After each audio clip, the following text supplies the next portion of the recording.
This is the NSU Quickly TT 3-speed engine, which has been vapor blasted, and I'm now starting to take it apart to clean it all internally. I've just started here by taking off this circlip so that I can take off this rear brake lever. So that's where I'm at the moment. Brake lever is off now, and we can see another circlip there which must be taken off. So that's the next procedure. Now I've taken off that circlip, and you can see from underneath where the circlip was how dirty this engine was before it was vapor blasted. The thing to do now is to take out the plug, which I've loosened already, so that's going to come out. I thought I had it loosened.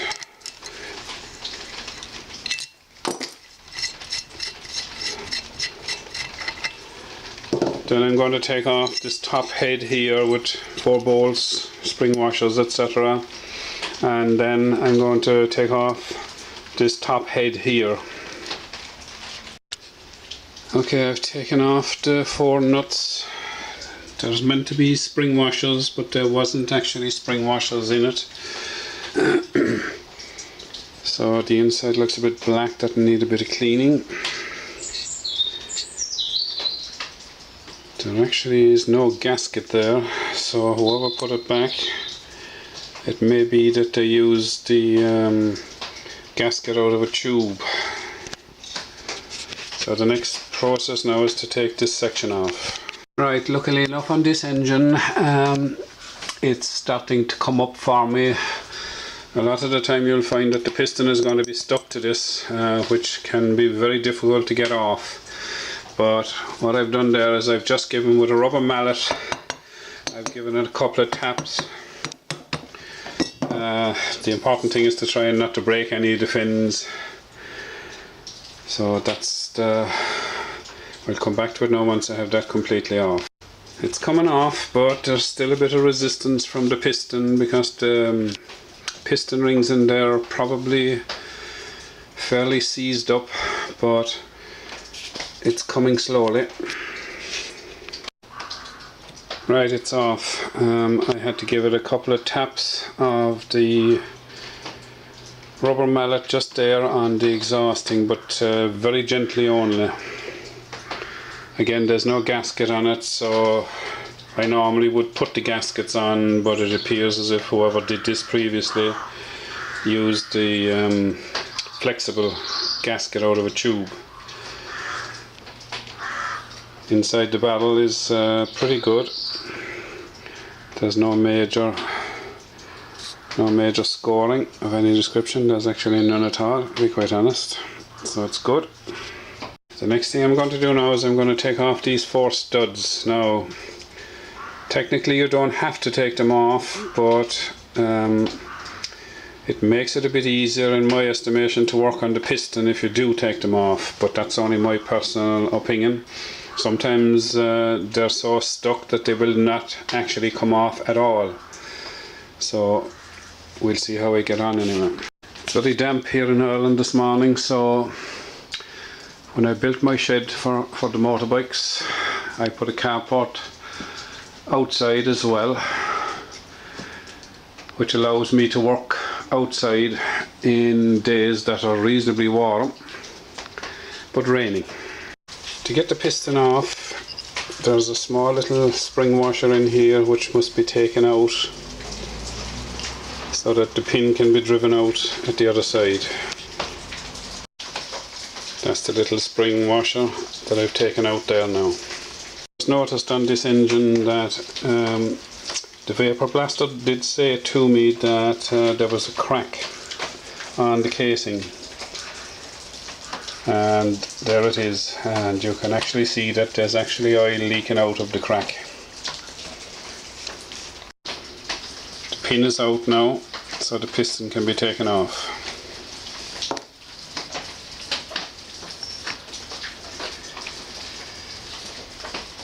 That's it. Right. The next operation is to take off the chain drive, and to get this off one needs a pullers, because there's a woodruff key inside which it sits into and it's difficult to get it off. I'm just noticing now as well with this that all the prongs, they're all curved, so I think we'll have to replace it. We can see the damage to the side casing there now a bit better. There's actually more cracks up along there, so that side casing will have to be replaced or else aluminium welded, but I think I'll just replace it. The problem is now I'll have two casings that look very shiny and the other casing that won't, so I'll probably take one of my other casings to the vapor blaster and get it cleaned. I've managed to get the nut off the spring washer, and in this case there's a spacer. On any of the other engines I've done, I've never come across a spacer which was sitting like so. Maybe some reason for it, but anyway, there's a spacer on this one. Next thing to do now is to get the pullers to pull this off. The pullers now is in place, so I have to turn this to get it to rise it up. So hopefully that will come off easy enough. It can be difficult at times. Okay, it's after disengaging, so it's easy to take it out now. So that's that part. I'm looking for the woodruff key, which I can't see. It's actually down further there for some reason, and it shouldn't be. The woodruff key should engage on that slot, but it's down a long ways on that one for some reason. Okay. Right, what do we do next? We need to take off this clutch lever here by taking off these two spring washers, and then we can undo all the bolts to take off the casing. For some unknown reason, this engine has got absolutely unbelievable abuse. This oil seal here is even badly damaged. The side of the casing around it is badly damaged. So somebody really got annoyed with this engine when they were dealing with it. I've removed the two little circlips, and again, whoever had this engine, this pin is supposed to come out, but they had put some sort of a chunk on it there. I've had to file it down so that I can actually get it to come out. So there are all those parts off now. Okay, engine bolts next. All the bolts now, they're all undone. Now what I like to do is, I have a sketch of the engine and I have it mapped 1, 2, 3, 4, 5, 6, 7, 8. So some of the bolts are the same length, but I do like to just put them into one place, but marked 1, 2, 3, 4, 5, 6, 7 and 8, and then I know that I always start here at number 1 and go to the right, 2, 3, 4, 5, 6, 7, 8. All the bolts are out of the engine cover now, and I've put them on and drilled a hole in the board and put them all into the board, and that's the sketch of where they all go back, just to put them all back into the same holes. I think what I'm probably going to do is I'm actually going to, because this cover is very badly cracked, I'm going to use this instead of having the paper I'm going to use this as to mark down where the screws go.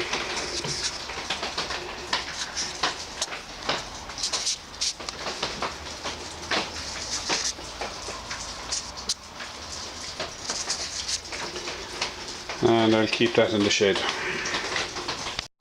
Next operation now is to get this casing off. So that's going to require a bit of brute force and ignorance with the mallet, rubber mallet. And well, with this one I can't do any more damage than is already done to it anyway, so we'll see how it goes. Well, if it was a good cover, it wouldn't come off at all for me, but like everything, some things just come flying off, as this one is doing. So there it goes, and there's the inside of it. So that seal there would have to be replaced in any event. It's an oil seal, and possibly replace that seal as well. It depends on what it's like on the other cover. So that's what the engine looks like inside. The next operation is, now normally this bearing comes off with the cover, but that's going to have to come off next, and then I must take off the clutch cup. And the first thing to do is to take off, there's a spring washer down here that must be taken off with a screwdriver for that clutch cup to come off. I'm just noticing now inside here there appear to be, there's a spring washer in there which is sitting on its own, and I don't know that that is correct, but I'll have a look at another 3-speed engine and see what the story is with that spring washer. That is there. It wasn't coming out easy, so I'm after putting the pullers on it to pull it up, and it's coming out easily that way without sticking screwdrivers in to damage the wheels here.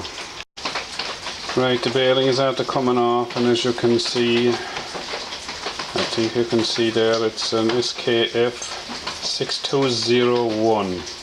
That's the bearing that goes inside that cover there. SKF 6201. To be taken off is this little spacer washer here. That's the spacing washer below the bearing.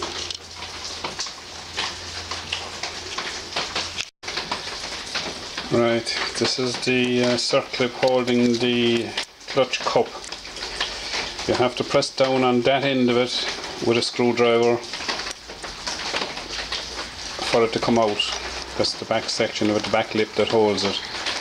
So with a flat screwdriver you press down on it to get it out on one corner of it normally, and then you may have to do the second corner and it pops out then. Okay, remove the clutch cup. Sometimes this comes off easy, and sometimes it can be very difficult. It can be really hard to pull it off, but in this case it came off very easily. So I've just cleaned it off there a bit. What I do with parts when I'm dealing with them then is I put them into, you know, jars that I can actually see what's inside them, and I put similar items together that come off of a particular place, so all the clutch pieces are all going into this box here so that we know what's what. The next thing to do now is to take off, undo this nut and take off the spring mechanism here, and that is a very difficult operation unless you have this implement, which you can buy from the NSU spares people that sell spares for NSU Quicklys. This is to compress the spring, so you have to put bolt number 7 and bolt number 5 back into the engine to compress it down so that you can get all this mechanism off. Right, I have that in place there now with bolt number 5 and bolt number 7. So I can now undo this nut easily, and then when I take off this tensioner, all these mechanisms here will all come off easily. Okay, the nut is off now, and there's also a spring washer in there, but this needs to be taken off now and all these mechanisms will come apart. Okay, I've loosened all the bolts there now, and this thing can be taken off. So you need to put the bolts back where they're supposed to be. Number 5 and number 7. Okay, now it's important when taking all these pieces out to make sure that you put them back the way they come off. Right, spring washer is next. There's actually 2 of them. Then there's the spring, and there's a little cup on top of it. Now that cup normally comes off, but in this case it hasn't come off. So you can see the way it goes on. The curved part goes down. I'll take it off. Okay. You can see the flat section there. That's the flat section that the spring washers went onto and the bolt. If we take this off, you can see that there's a curvy section. That's the section that goes into this, like so. And that's the way it goes back on.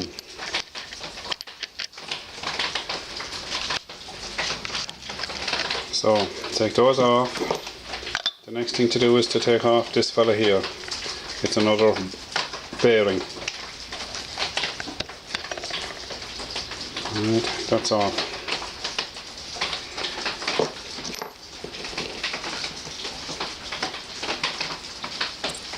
Like so. Now, this wheel here has to be pressed down and rotated to get it to pop up. At least it does on a 2-speed engine. This is a 3-speed engine. Right, it's the same as a 2-speed engine. You have to press down hard on it and twist it, and it pops up. I can't do it now with one hand, but I'll do it there again. Okay, it's after disengaging now, so that's the next thing to come out. And then we can see all the dogs, etc. down along there. The clutch cover, which we'll take off next. That's the next thing to come off, all the clutch mechanism. Right, this is the clutch pieces coming off now. This is the top plate. There's actually nothing holding that. It just sits inside, down over the clutch plates themselves.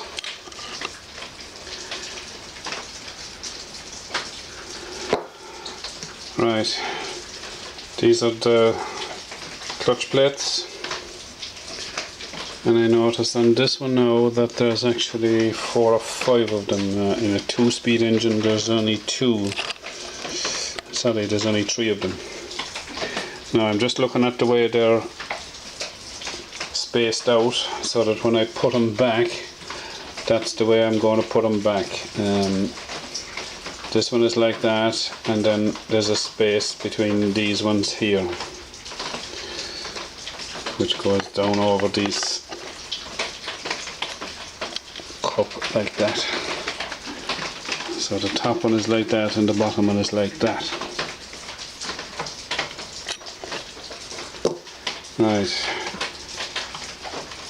this is one clutch plate. It won't come apart very easily now because it's stuck with oil. Yes, there's actually, right, that's the top one.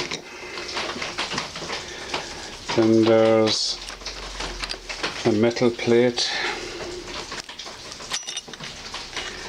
in this one, which will go back that way anyway. This is the bottom clutch plate. Yes, there's only two of them, the same as a 2-speed, but this is the extra item here. That's not in a 2-speed. Now, this little guy here,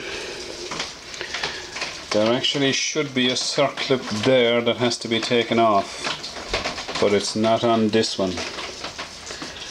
Again, whoever worked on this engine, when they were putting on gaskets and everything, there's a pile of stuff. I've taken it all off, but there's a pile of it actually kind of gone into the engine, which it shouldn't have done. Now, to get this off, there are two special implements that you can get from NSU. I'll just open the book there now and show them. Right, here they are in the NSU Quickly Maintenance Manual. Item number 5 there, levers for removing the clutch assembly. Now, I don't actually have them, and I don't think, to be quite honest with you, that they're that effective, because that particular part of the clutch assembly it's very, very difficult. This shows it here, getting them out, but I've taken several engines apart, and to get that to come up is almost an impossibility.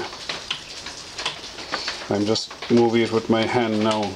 Now, I just use other items that I have there to try and prise in underneath it, but what you have to do is you have to protect these edges here, or if you're prising that side, make sure that there's plenty of cloth so that no damage is done. So I'll get my tools now and I'll try and get them. Right, this is how I get it off. Plenty cloths. I have a small little hammer there, and you can then beat down on this bar to get it to prise it out. So it was out a minute ago, but even after a couple of minutes it can still be difficult to get it out.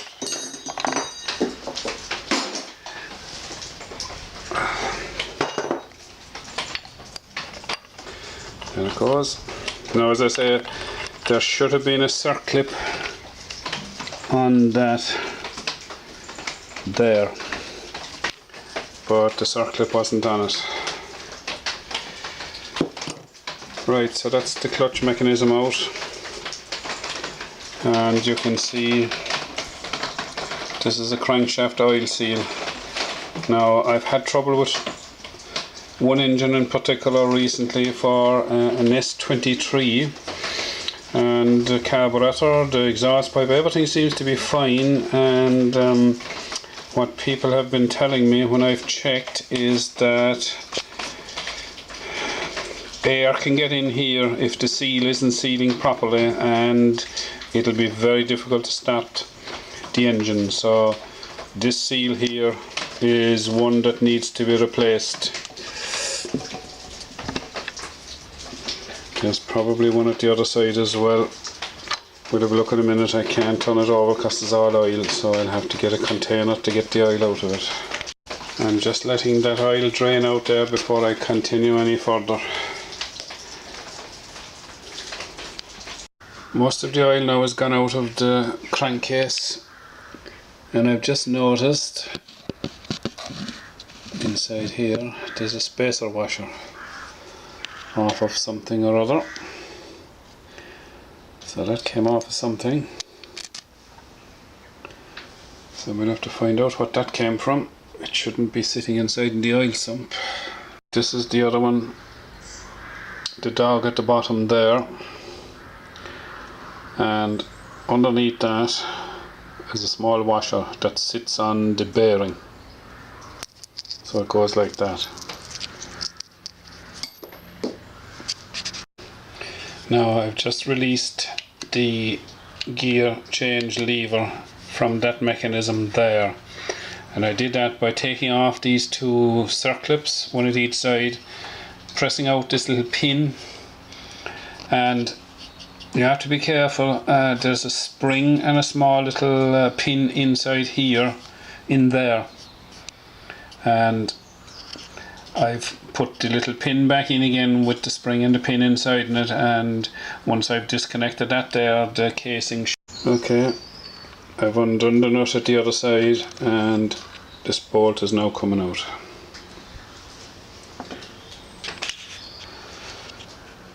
I'm actually going to put it onto my box up here, and I'll put it on there in a separate place. So I've just marked it on there, and I've put it onto the piece of timber so that everything is handy and it doesn't get lost. Next operation now is to get this casing away from this casing. So the bolt is gone, so there's nothing to hold it. So we just need to look here and see what the arrangement is with all these gear dogs here. So we just need to look at that and see what goes where.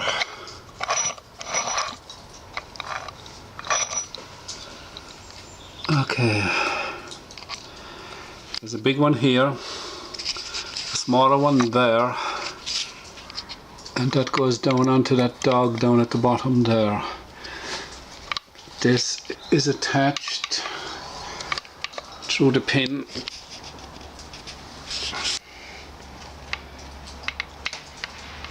there. So I'll try and take that section apart. Alright, what I'm checking for there now as I'm taking the casing apart is where that dog goes down into the other casing below near the bearing. I'm looking to see if there's a washer there, just in case that it falls off. There isn't one there at the moment, and more than likely there isn't one there anyway. I'm just trying to see exactly what's inside here now before I take it out, and this piece comes out and there is no washer there, which is good. Now there is a washer inside here, there, that's a washer, so that has to stay where it is. Okay, that's it anyway. I'm just looking at it to see if there's damage. There looks to be a piece broken off there. Okay, that's badly worn now, that is. It is badly damaged, so that center section we're going to have to replace. You can see it there. There's chunks off of it. So we should find some metal bits inside in the oil. This engine is after getting a rough time. Okay.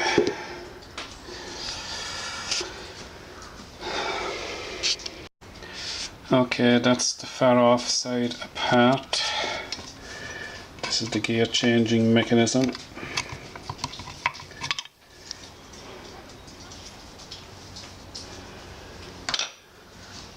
Okay.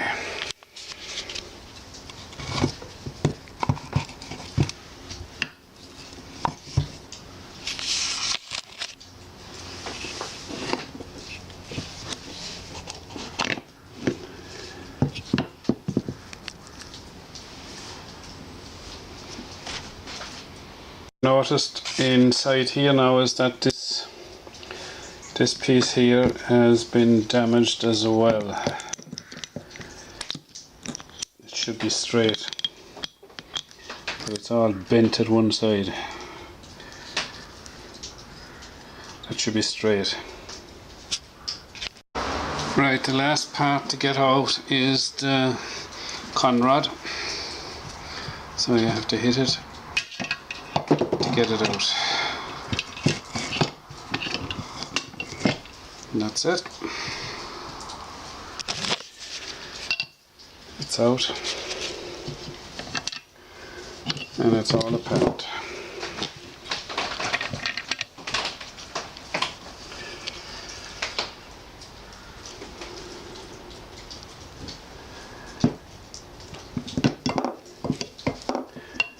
Now,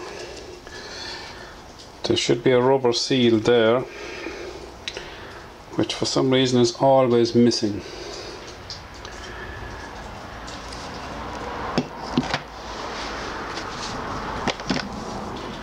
Just looking at this now, the thread here isn't great. The woodruff key area has been damaged as well, but it might be okay. I'll have to see what I can do with the threading on the top of that.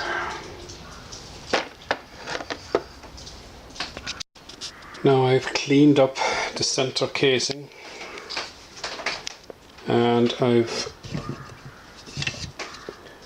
actually taken out the seal that was in it as well as the bearing, and I've replaced them. So I have a new bearing in, and I've cleaned it all as best I can internally, and I've put a new seal there as well, a 2035-7 seal. Now it's not the same as the seal that was in it, but this has a metal side in it. This one has a very hard PVC, but I'm assuming that it will be the same and that it'll work okay. But I'll test the engine before I put it back onto the bike, because I have had trouble previously with, even though I've put seals in, I've had trouble with air and engines not running properly. So we'll see how that goes anyway.